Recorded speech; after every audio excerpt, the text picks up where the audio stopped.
Well, I'm the neophyte to Agile. I've only been doing it for a little over a year. As a project manager, I often feel that I'm more of a coach than anything else. And as a coach, we come into the beginning of a game and try to size up, what it is that you need to do. Obviously, the objective is win the game. Well, I shouldn't say that. It's not always win the game. And then figure out how you're going to get there. I ended up at Agile, not because that's where I would normally start. The state of Michigan uses two other processes for the most. SEM is Software Development Lifecycle, state of Michigan verbs. And then they use another process called SUITE, State Unified Information Technology. And so these are all centered around CMMI. And the state's very comfortable, as I'm sure most large organizations are, about that structure. It's a very defined cadence, has walkthroughs, evaluations. The process is very, very solid, very comfortable. I ended up at Agile in the project that I'm currently working at the state lottery is because there was too many unknowns, too much to get done. And if I had gone with the standard kind of a flow, we'd still be trying to figure it out. And we just didn't have that kind of bandwidth. So I said, we got to get going with this or we'll never get done. Now, what I wanted to talk about is really has been said before. One of the processes that we went through is that we have a project plan, but on top of that we have a roadmap is what we call it. And that's just a list of milestones in the priority in which they need to get done. And then we use that roadmap to define, in addition to what our cadence is. And our cadence is that we do what we call a release every 25 working days. So that's basically a release a month. And when we go into the release process, we spend a day or two talking about what are our goals and objectives for this release. Going back to the roadmap, what are we going to realistically be able to do? We go through estimations to see if it's obtainable or not, and then that becomes the focus for the effort for the next 25 days.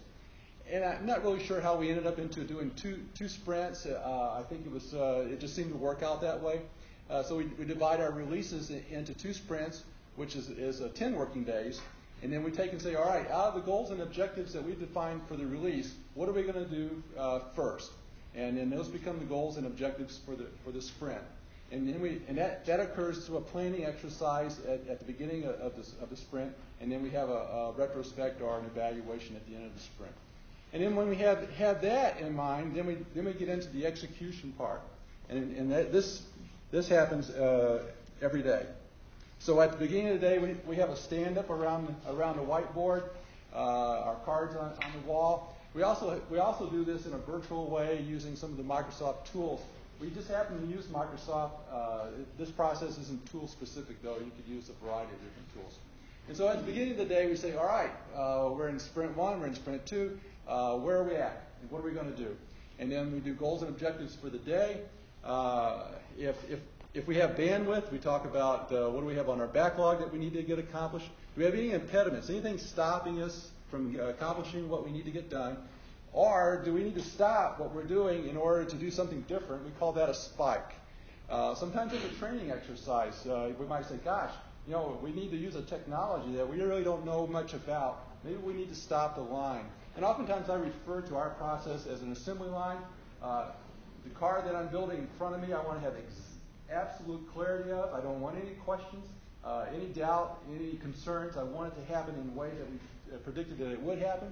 The car that's coming to me next on the line, I'm okay with a little vaguety there or with a little unclarity there. The car that's just entering the assembly line way down the track, I know it's coming, and I want to make sure that its dependencies are being satisfied so that when it arrives to be finished, that it can be. But other than that, I'm not worrying too much about that. So that gives us using that approach, we focus on what's happening now, and we're okay with changes. At the end of the day, we do an end-of-day retrospect or what did we accomplish.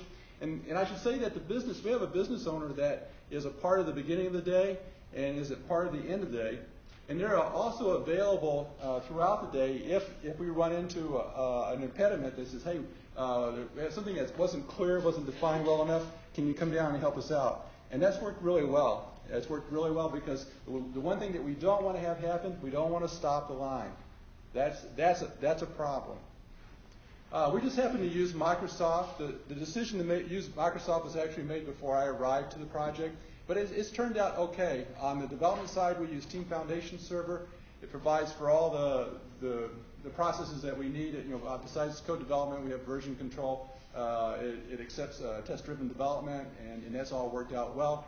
Our database guys come from the Oracle world. They like Irwin, and they use that as a design tool. We also used Operable Trace simply because they happen to have it at hand. We didn't want to go out and do something different, although in reality, there's a variety of other tools that would have worked as well. And then, of course, we use Word and Excel for getting the day-to-day stuff done. And then the pleasant surprise with the Microsoft Suite that I really had no knowledge of until after I started using it is the ability to use SharePoint for document management and for process management. That has worked out really well. Okay. So, putting the pieces together, you got to plan it. So we use Microsoft Project. We put together a schedule that's would be the same if I was using CMMI or if I was using Agile. The difference is that the plan doesn't have, one of the things that I see for new project managers, they tend to use a project plan as a record of tasks or to-dos, a lot of detail that really doesn't need to be there. We take and push that detail off of the plan and put it into SharePoint as work groups. So that if there's 50 meetings, then the 50 meetings will be over here. I'll just have a task on the plan that says, it just needs to be accomplished. The plan in my vision needs to answer the questions, what are we doing today? In fact, every Wednesday we meet with the business owner, and these are the questions that we ask.